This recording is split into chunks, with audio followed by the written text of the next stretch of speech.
지금 우리가 보고 있는 부분이 화엄경 제3권. 화엄경 제3권이 80권 중에 세 번째 권인데요.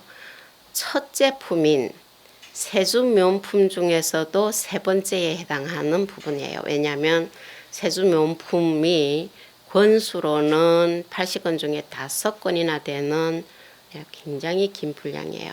그래서 제가 지송 한글 화엄경에서는 이 5권이나 되는 세수명품을 한 장에 요약해서 그래서 지송 한글 화엄경에 담아 놓은 거예요. 그런데 사실은 그렇게 2페이지로 다 말씀드릴 수 있는 경계가 아니죠.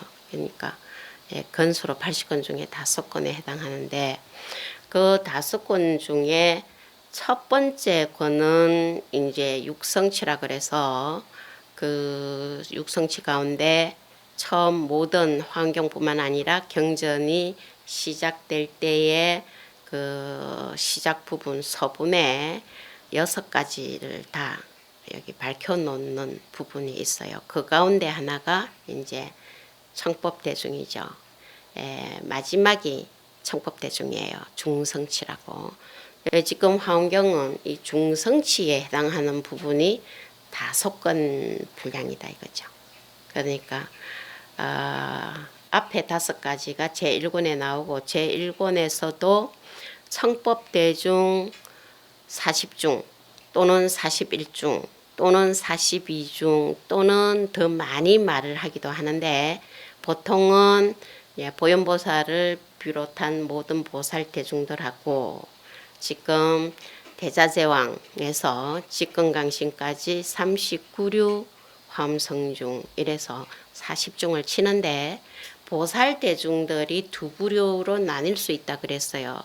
왜냐하면 보현보살을 위시해서 보자 돌림 보살들이 있어요.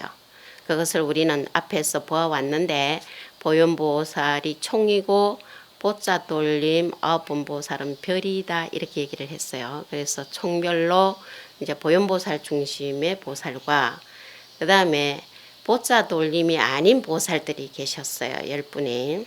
자, 그래서 그 20분의 보살들을 동생중 이렇게 얘기를 했어요. 왜냐하면 그분들은 다 과거세에 비로자나 부처님 계신 데서 함께 수행을 했기 때문에 그래서 비로자나 부처님의 가르침에 의해서 깨달음을 거의 얻으신 분이고 바라밀 수행을 다 성취하신 분들이라서 지금 보리소하에서 부처님 출연하실 때 같이 출연하신 분이세요.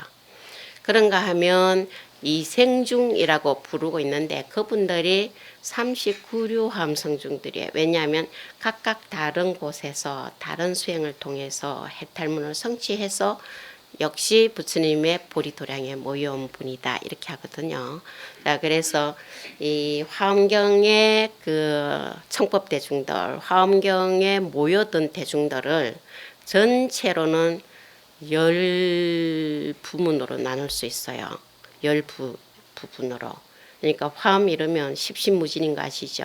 자, 그래서 하나 들면 열은 들 수 있는, 그리고 열이 아니라 십신무진으로 무진장하게 펼쳐지는 경계가 화엄 경계잖아, 그죠? 자, 그렇기 때문에 이러한 우리가 대중들이라면 우리는 단순하게 청법대중이라면 한 부류인 줄 아는데 이 화엄경의 대중들은요 성격에 따라서 10부류로 나누고 있어요. 그래서 그거는 저 뒤에 가서 해당 부류들이 나올 때 다시 말씀은 드리는데요. 이제 일단 이 세주명품에서는 육성치 가운데서 중성치에 해당하는 청법대중들로서 모였던 분들이에요. 분들인데 이 화엄성중이라 할 때도 좁은 의미와 넓은 의미로 다 말해지고 있어요. 우리가 보현행음품 이러면 넓은 의미로는 입법계품을 다 말하는 건데 특히 40권 화엄경에 그런데 좁은 의미로는 제40권의 보현보살의 10종 대원이 나오는 부분만 보현행음품이라고 일반적으로 부르고 있어요. 그런 것처럼 화엄성중이라면 화엄경에 출연하시는 모든 성스러운 대중들은 다 화엄성중이라 할 수 있겠죠. 자, 그래서 그분들을 다 화엄성중이라 할 수 있는데 특히 우리가 신중단에 예경하고 정근을 할 때 화엄성중이라고 정근을 해요. 그죠? 그래서 39류 중을 화엄성중이라 부르기도 해요. 그분들은 말하자면 이생중이라고 불리는 분들이죠. 그분들이 주로 우리가 모시는 화엄성중이라는 분이니까 헷갈리진 않을 거예요. 우리가 이제 여기에 보살이라는 분도 있죠. 보살.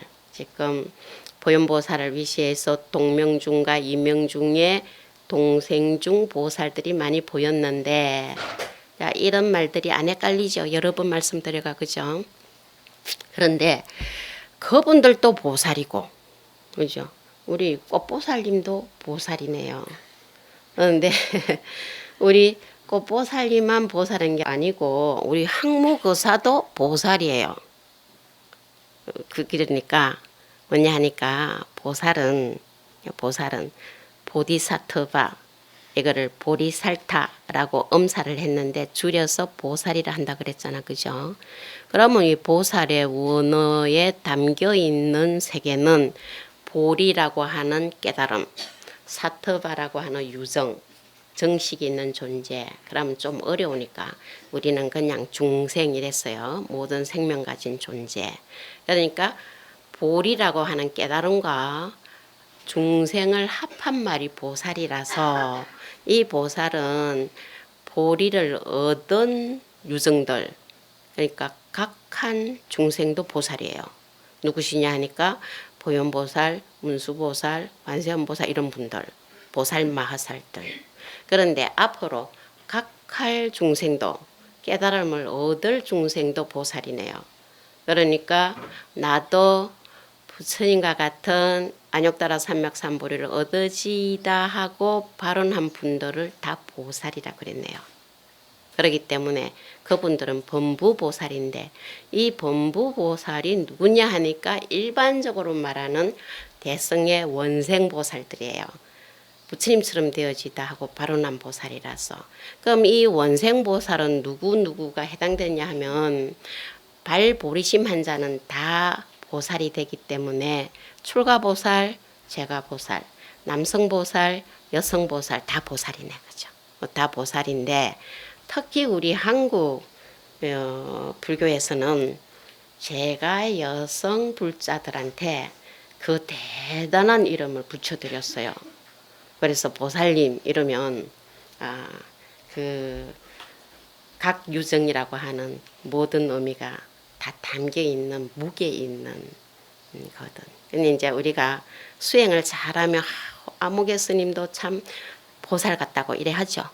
그렇게 해서 부르는 보살이란 이름이 그러니까 범부보살한테도 부르고 부처님과 같은 깨달음을 얻고 해탈한 분한테도 보살이라고 부르고 이런 이게 그사님들한테도 보살이라고 할 수 있고 다 해도 우리가 딱 부를 때 보면 안 헷갈려요. 그죠? 안 헷갈려요. 단 이제 우리 제가 여성 불자님들은 무늬만 보살일 수가 있으니까 조금 더 이제 이름하고 실제하고가 합일이 되도록 노력은 하셔야 되겠지만 그래도 이제 안 헷갈리듯이 화엄성중이라 부를 때도 마찬가지예요. 그래서 여기에서는 주로 그래서 화엄성중 앞에 뭔 말을 붙이냐 하니까 39류 화엄성중이라고 이름을 붙였네요. 39분이에요. 직근강신에서 대자제왕까지. 그분들을 우리가 이제 주주신부터는 19류 화엄성중 이런 표현을 해요. 이분들은 이제 호법 선신들, 여러 선신들을 신령스러운 분들 거기에서 아까도 말씀드렸듯이 신이롭다 할 때 신중이라 할 때 신자가 명호에 붙여 있는 분들만 따로 이제 그 부른 말이에요. 그런데 이 19류 중에 이제 처음에 세주명품 앞부분에 대중들 쭉 소개할 때처럼 말씀이 나왔는데 구체적인 해탈문과 해탈경계는 다 다 깨달으신 분이에요. 그래서 다시 말하면 이 39류함 성중들도 보살이라고 할 수 있어요. 보현보살뿐만이 아니라. 그래서 다 보살들에게 말씀을 하셨다 해도 요 함성중들은 제끼고 말씀하는 게 아니고요. 다 39류 함성중을 포함해서 보살들에게 말씀했다. 요렇게 받아들일 때가 있고 또는 보살대중이라는 말은 빼고 화엄성중들 이렇게 말을 할 때도 보살을 포함한 화엄성중일 수가 있고요. 그러니까 보살대중은 그야말로 보살마살들이라서 제외하고 39류 중만 화엄성중을 할 때가 있다는 거예요. 그죠? 이거는 이제 우리가 할 때마다 설명은 안 해요. 그래도 알아듣잖아요.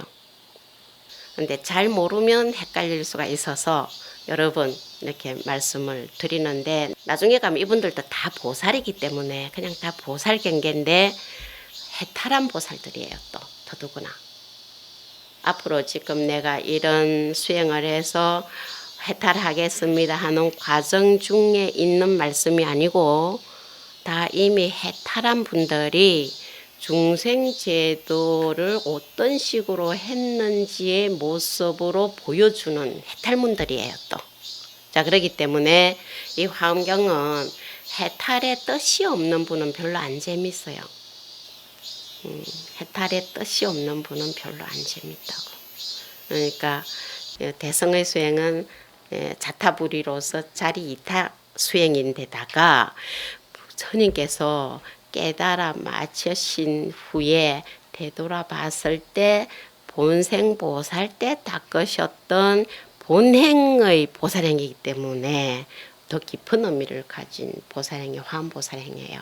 그거를 화엄성중들도 좀 해탈문으로 또는 부처님을 찬탄하는 개송 그거를 개찬 이렇게 표현 줄였어. 개찬 속에서 막 보여주고 있죠.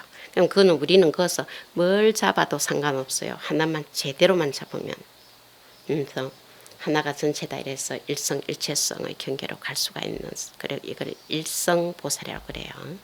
자, 그래서 좀 이게 서두가 길었는데요. 또 주주신 주야신들은 낮과 밤을 관장하는 신들이죠. 그러니까 낮 맡은 신, 밤 맡은 신 이래 번역을 하기도 해요. 그래 하는데 이 낮과 밤이 번갈아 교체돼서 이게 오랜 기간 흘러가면 이제 유의법에 인연소치로 생겨난 존재들은 다 또 연따라 사라지죠. 연생연멸이라서. 그러니까 그렇게 그 기간 동안에 연따라 잠깐 받은 몸은 신명이에요. 우리의 몸 목숨이에요. 그러니까 목숨은 목숨인데 신명인데 이 낮이나 밤은 유한한 신명을 가진 존재들을 보호해줘요. 어떻게 보호해주느냐? 그 몸으로 무한한 공덕 세계에 해명을 이룰 수 있도록 지혜 몸을 이룰 수 있도록 그거를 지신이라고도 얘기하죠. 그래서 그러한 해명을 이어갈 수 있는 지신이 될 수 있게 해주는 신의로움을 가지고 있어서 이 주주신 조야신도 영기등중이라고 하는 신령스러운 호법선신에 들었다 이렇게 말씀드릴 수가 있다는 거예요. 그죠?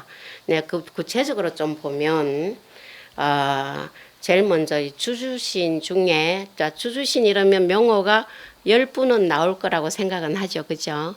그런데 제1권에서는 이분들이 뭔 수행을 해가지고 전체적으로 이 부유들은 전체적으로 어떤 경계에 도달했다고 말씀을 하고 있느냐 하면 1권에서는 주로 주주신이라면 신해심을 내 가지고 항상 부지런히 정진해서 궁전을 장엄한 분들이다 이렇게 해탈 경계를 말을 해놓고 있어요. 그래서 여기 이 주주신의 대표되는 총상에 해당 분의 이름이 명호가 시현궁전 주주신이에요. 10분이 나온 중에서도 궁전을 나타내 보인다. 자, 신해심은 이 특히 세조명품에서 또 초해 유품에서 굉장히 강조되는데 믿음과 이해, 믿음과 지혜, 신해의 마음 이런 식으로 여러 가지 번역이 되는 신해심은 일단 믿어야죠. 믿어야 지혜롭게 이해할 수 있어요. 근데 대부분은 이해를 해야 믿어요. 그죠? 당연하지. 이해해야 맞겠다고 믿으지. 이해 안 되는 거는 안 믿어요. 그죠? 그런데 부처님 세계는 이해하고 난 뒤에 믿으려면 언제 믿게 되겠어요?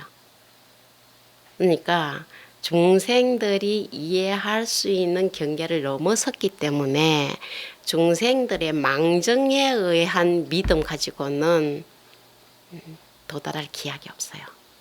그러니까 불보살님의 경계는 일단 믿어 성을 양으로 보고 믿으면 믿고 점차점차 수행을 해가면 얻어질 때 확실히 믿어질 수 있죠. 그렇기 때문에 신심과 마지막에 성불과 둘이 아니에요.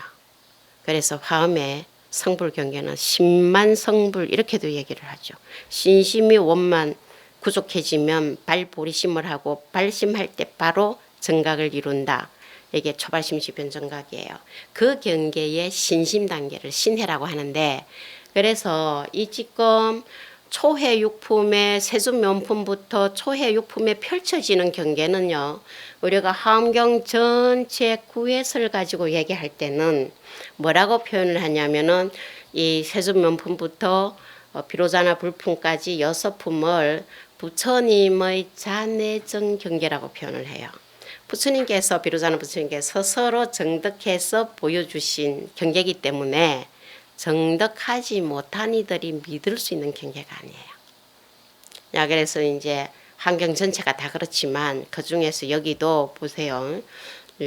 초해에 끝나는 게 연화장세계, 화장세계하고 비로자나 불품하고잖아요.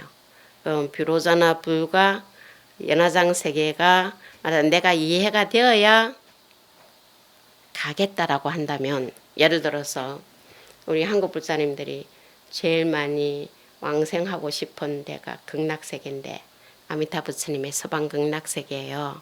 그런데 나는 극락세계가 어딘지 볼 수 있고 극락세계 아미타 부처님이 어떤 분인지 완전히 이해되어야 극락 가겠다고 하는 분 계세요? 그냥 가고 싶죠. 그죠? 믿고 믿으면 가게 되는데 내가 다 이해 끝나고 난 뒤에 가겠다 그러면 못 가요. 왜냐하면 이해할 수 있는 범주 내가 아니라고. 중생들의 망정에 의해서 이해할 수 있는 경계가 아니에요. 그래서 화엄도 역시 신심이 굉장히 강조가 되고 있어요. 그래서 특별히 여기에서는 신의 심만 있어도 된다는 경계로 얘기를 해요. 신의 심만 있어도. 그러니까 해탈문을 펼쳐주고 거기에 해탈한 경계만큼 보이는 부처님 세계 찬탄이거든. 개찬이.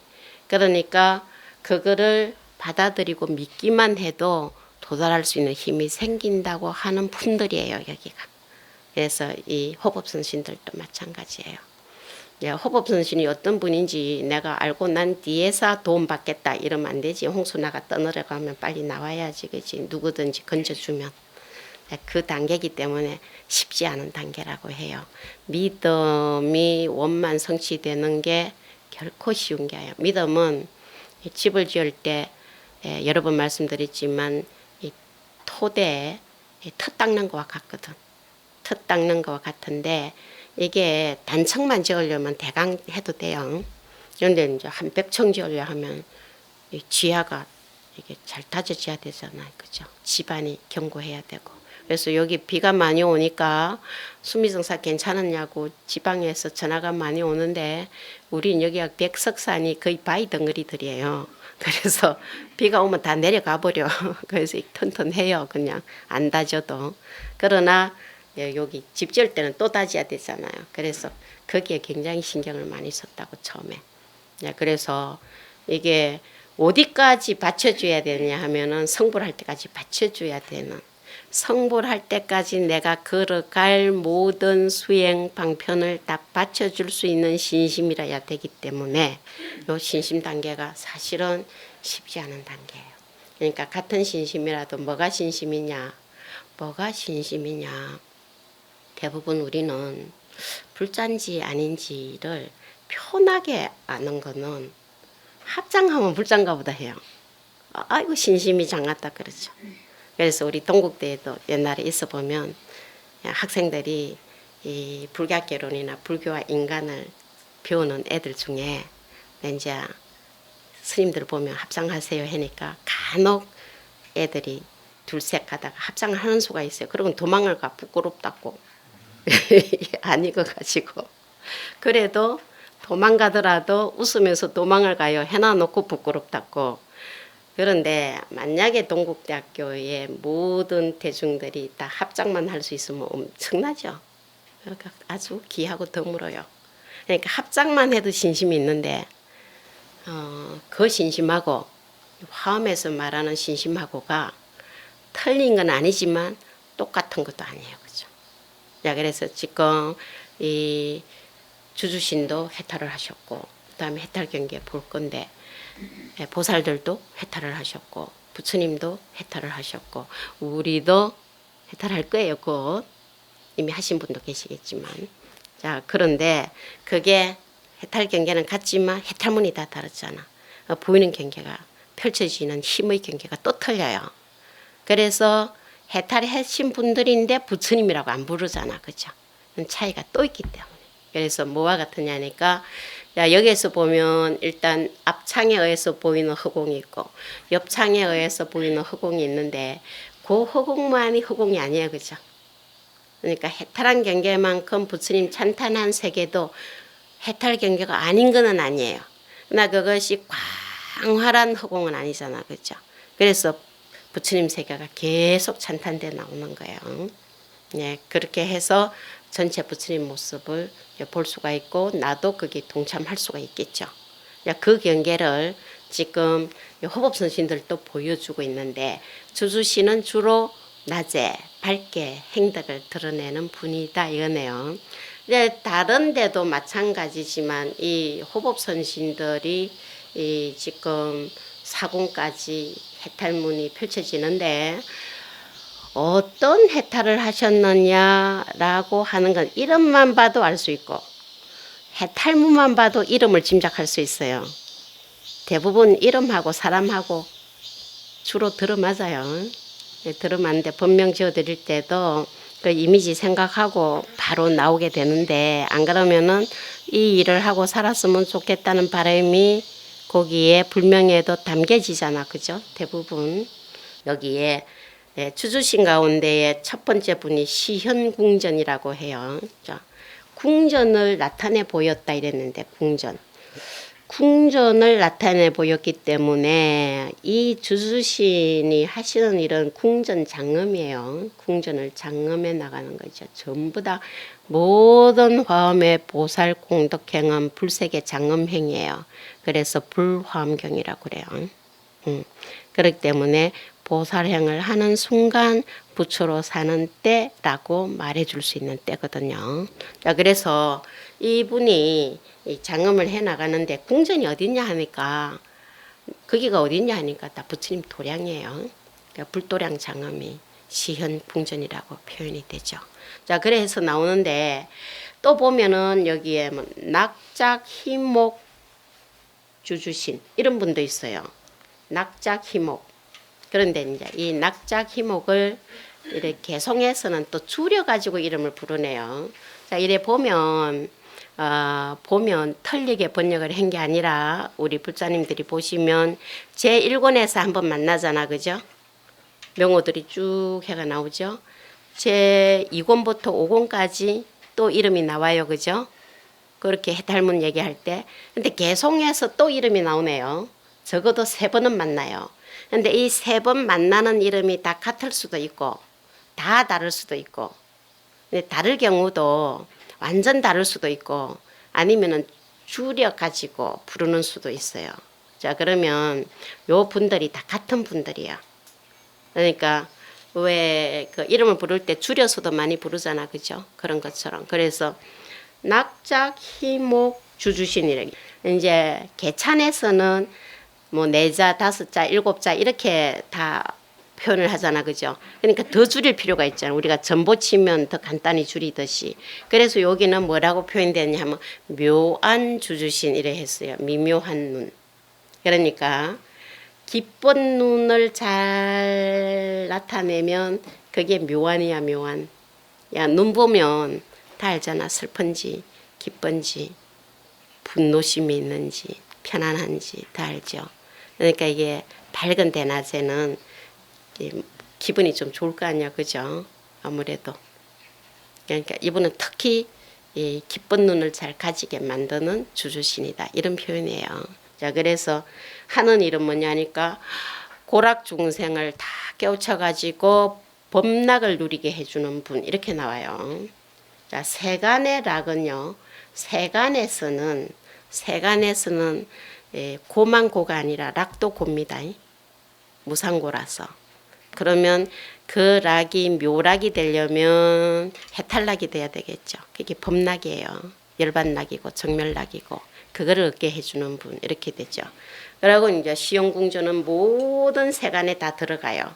널리 다 들어가서 깨닫게 해주는 분 이렇게 나오죠. 자, 그래서 그 개송을 한 보면 이 개송도 10개로 이어질 텐데 우리 그 93페이지에 한 개송을 보시면 지금 시영궁준 주주신이 개송을 제일 먼저 읊는 부분은 시영궁준 주주신 자신의 경계를 개송으로 읊어요. 그 다음에 9개 개송은 나머지는 근속되는 상수대중들 주주신들의 경계를 붙여서 불색의 찬탄을 하고 있거든요. 그거는 모든 개찬이 그래요. 자, 그래서 거기 한번 읽어보실래요? 큰 소리로.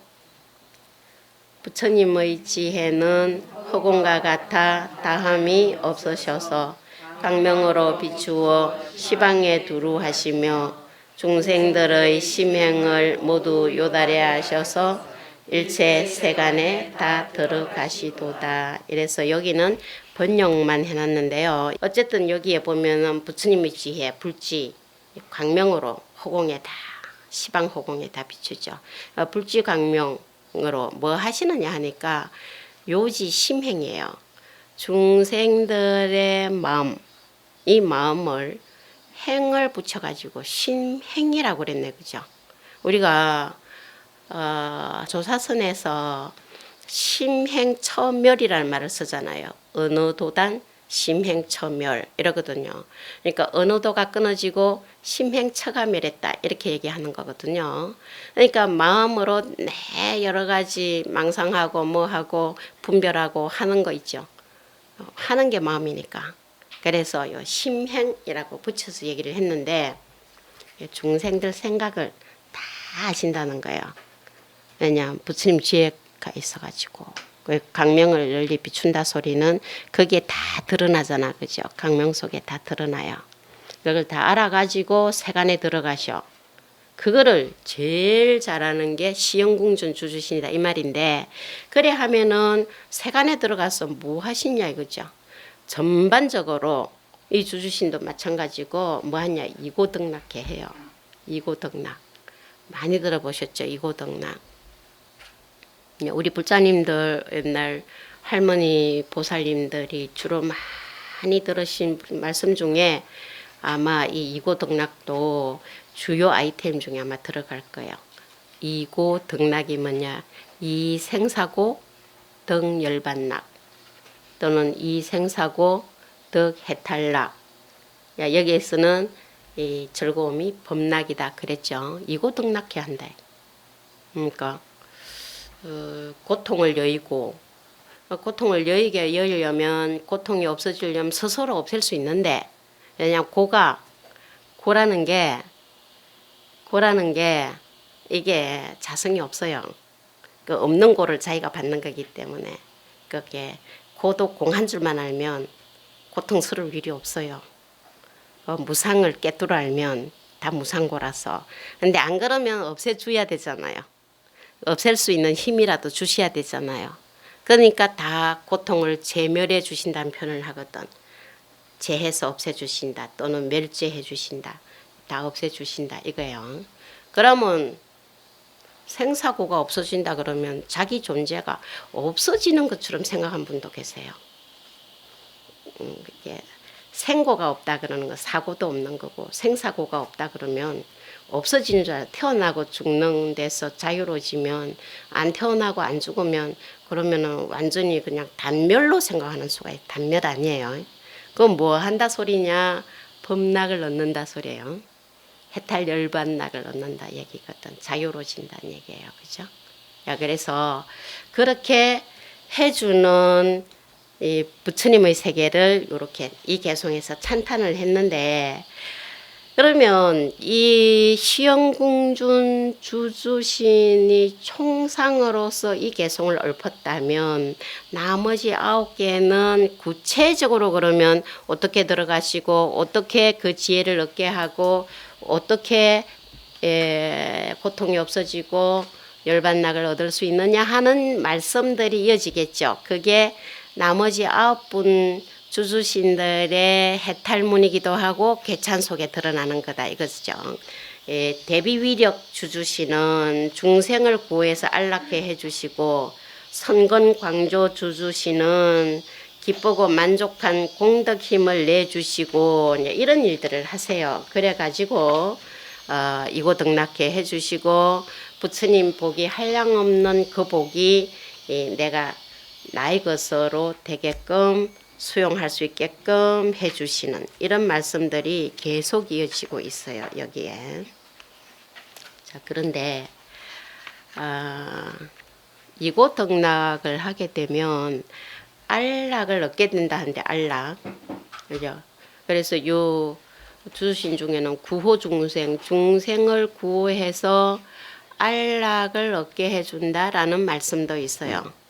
자, 그럼 안은 뭐고 락은 뭐냐라고 했을 때 만약 나눠 본다면, 우리가 한자말이니까 나눠 본다면 중생을 구호해서 안락을 얻게 해준다. 이게 이제 이고등락과 연관되는 말인데, 이제 구제한다 할 때 구자하고 보호한다 할 때 호자가 있어요.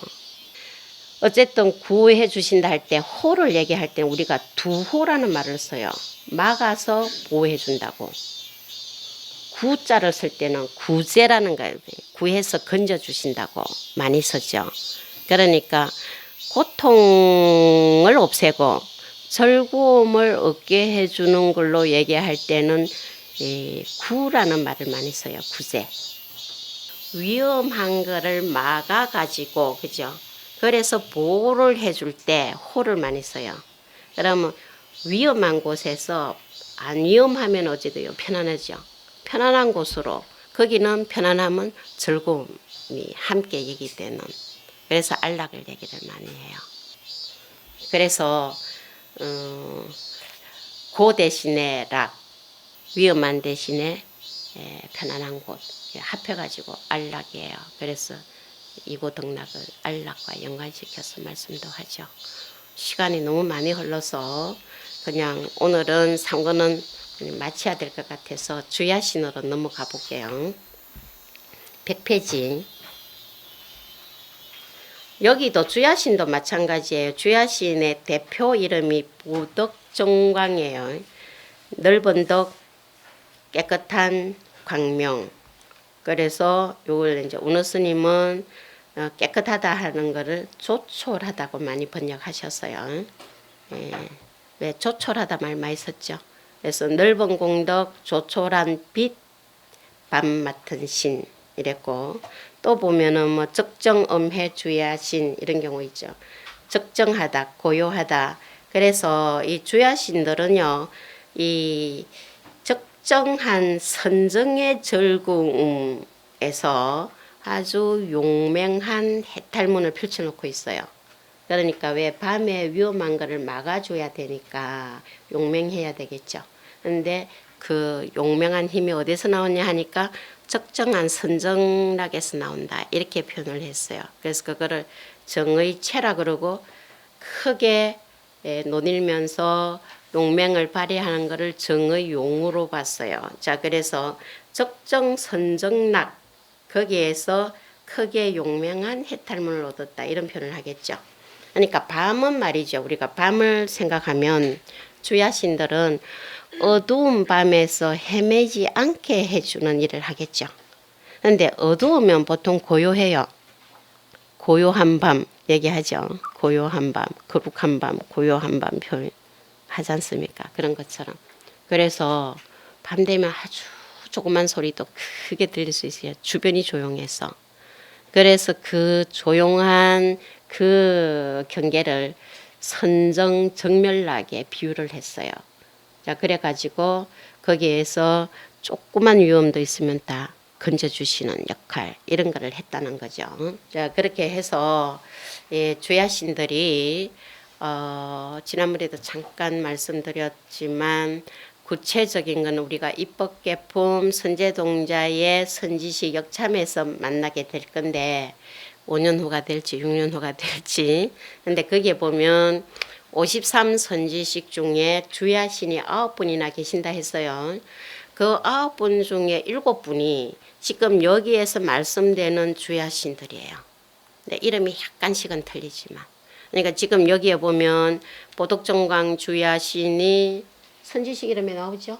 보덕정강 주야신, 적정음의 주야신 다 나오잖아, 그죠? 그러니까 그분이 그분들이에요.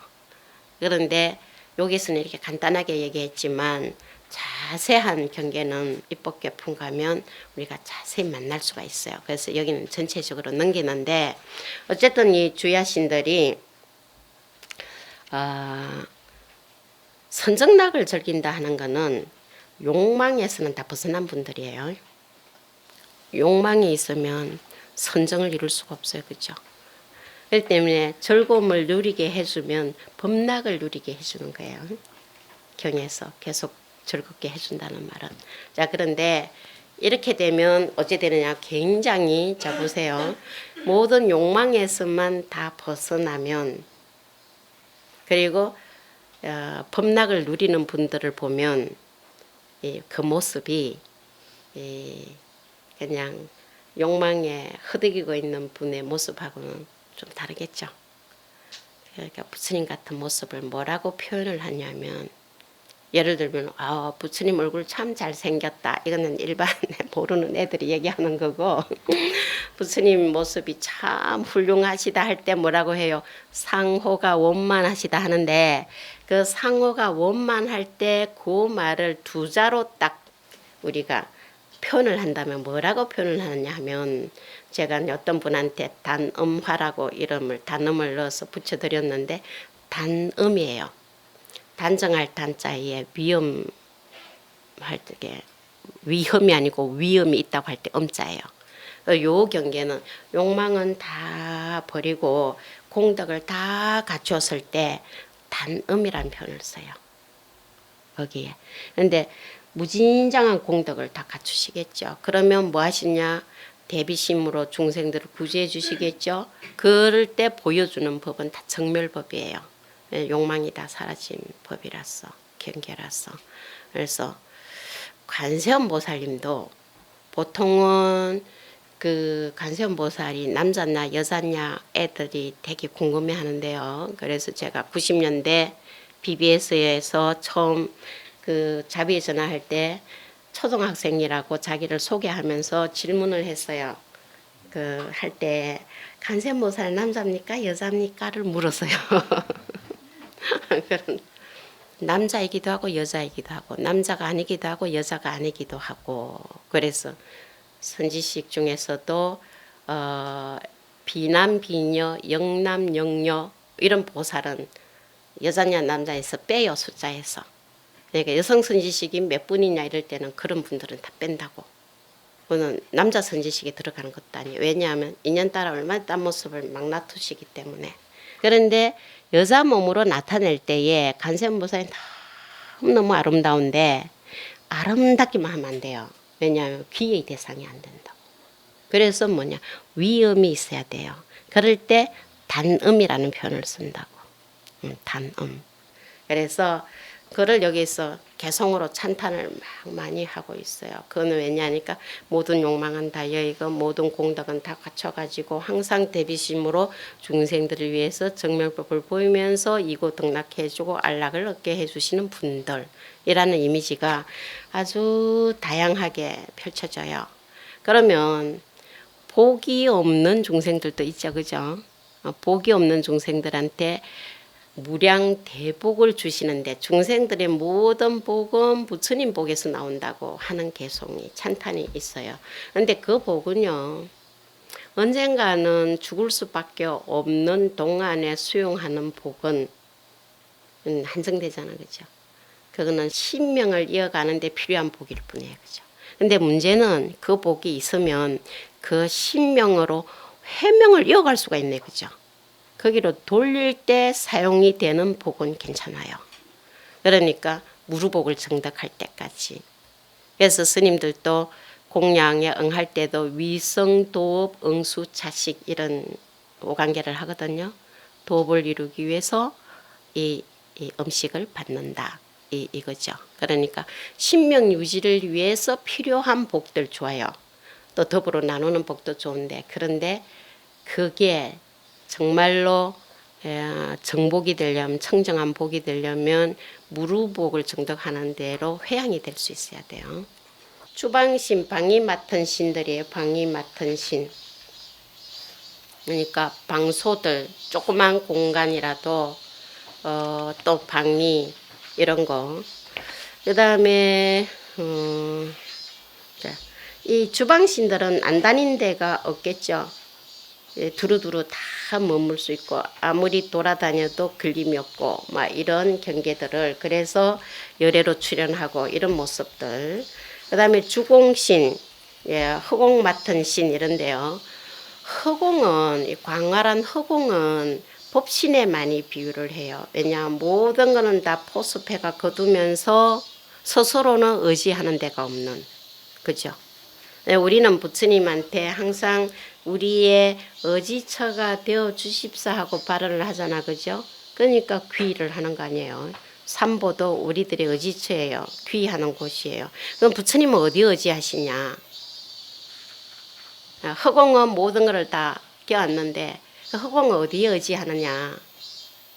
의지하는 곳이 없다라고 할 때 법신의 표현으로 많이 나와요. 허공은. 그리고 마지막으로 주풍신인데 바람 맡은 신 이래요. 이 바람 맡은 신도 보면은 이름들이 뭐 무예강명 주풍신, 표적운당 주풍신 이래서 이 바람 이렇게 하면 바람 하면 또 올려지는 특징적인 모습이 뭐라 생각해요? 바람 이런.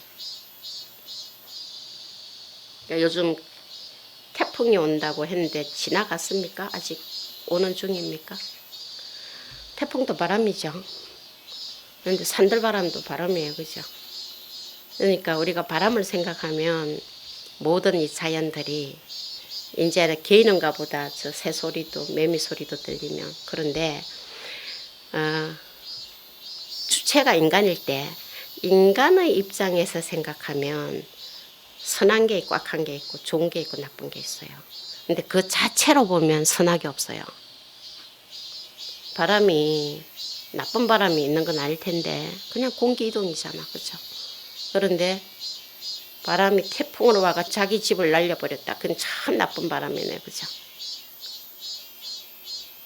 이게 지금 이 기세간에 들어가는 우리들의 의보에 들어가는 존재 세계의 신으로 나타나시는 분들은 그런 부정적인 입장에서 우리에게 위해를 주는 거 다 막아주시고 좋은 측면을 전부 다 더 드러내가지고 깨달음으로 향해 가게 해주는 옹호신장들이에요. 그러니까 바람만 해도 걸림이 없잖아. 바람처럼 살아라 이러면 나쁘게 말한 거 아니에요. 그죠? 걸림 없이 산다 할 때 또 바람을 얘기를 하죠. 바람. 그런데 이 비를 잔뜩 가지고 있는 구름을 날려버린다 이러면 그냥 홍수가 막 나고 막 아직도 여전히 비가 퍼부려고 구름이 잔뜩 껴 있는데 바람이 한번 휙 쳐가지고 날려버리면 해가 보일 거 아니에요. 그럼 또 그 해가 또 얼마나 반갑겠어요. 바람의 역할도 그런 것도 바람 역할이 있죠. 그래서 이 신장님들의 모든 모습은요 지금 마찬가지예요. 낮이나 밤이나 방위나 이런 허공이나 지금 여기 바람이나 저 뒤로 가면 더해요. 불이나 물이나 전부. 그래서 우리는 물, 불, 바람에 대해서는 땅과 함께 엄청 더 주요 요소로 얘기하죠. 우리 몸도 지수화풍 4대로 이루어졌다 했잖아요. 물, 불, 바람, 땅 없으면 몸뚱이 자체가 안 생기는 걸로 이해했어요. 그죠? 그러니까 그 물, 불, 바람, 땅이 무너져 내려 나가는 게 뭐냐 하면 늙어 죽는 거예요. 육신에 있어서는. 자, 그래서 이러한 부분들을 우리가 계속 응용만 하고 받아쓰고 수용만 하는데 함께 끝까지 우리들이 옹호를 받을 수 있으려면 그거를 우리가 보호해 주기도 해야 되는 상이 상관관계이기 때문에. 그래서 이런 부분들은 다음냐 우리들의 업에 의해서 막 훼손시키거나 이렇게 하면 그것이 나의 행복에도 반대로 작용하는 과보로 온다는 거예요. 그죠? 자, 그것을 철저히 좀 느끼면서 오늘은 19류 중에 5분 신장님 경계를 간단하게 봤어요. 이제 자세한 거는 쭉 읽어보시고 사경을 하시고 다시 또 사경행거를 읽어보시고 하면 자세하게 말씀이 되어 있어요. 그런데 무궁무진하게 이게 똑같은 말은 아니라도 경계가 반복돼서 나오기 때문에 한 번 읽었을 때 100% 이해 안 된다 해도 이제 들어오는 것만 읽고 계속 넘어가시면 나중에 앞에 것도 이해될 때가 와요. 그래서 꾸준히 오래오래 하시는 게 대단히 중요하다고 저는 생각해요. 그래서 본문 내용 구체적인 그 말씀은 번역된 내용이 다 있으니까 잠시 쉬었다가 독송을 함께 하도록 하겠습니다. 그래서 모든 것은 상이 상관관계고 모든 것은 하나 안에 전체가 있고 하나가 전체이고 서로 관계 속에서 있기 때문에 보호를 받을 때 내가 감사하고 보온행을 해야 계속해서 그러한 신의로움이 우리들의 해명을 이어가는 데 도움이 되는 해명은 신명이 있어야 지을 수 있으니까 거기에 많은 가피를 입을 수 있다 하는 말씀 드리고 마치겠습니다.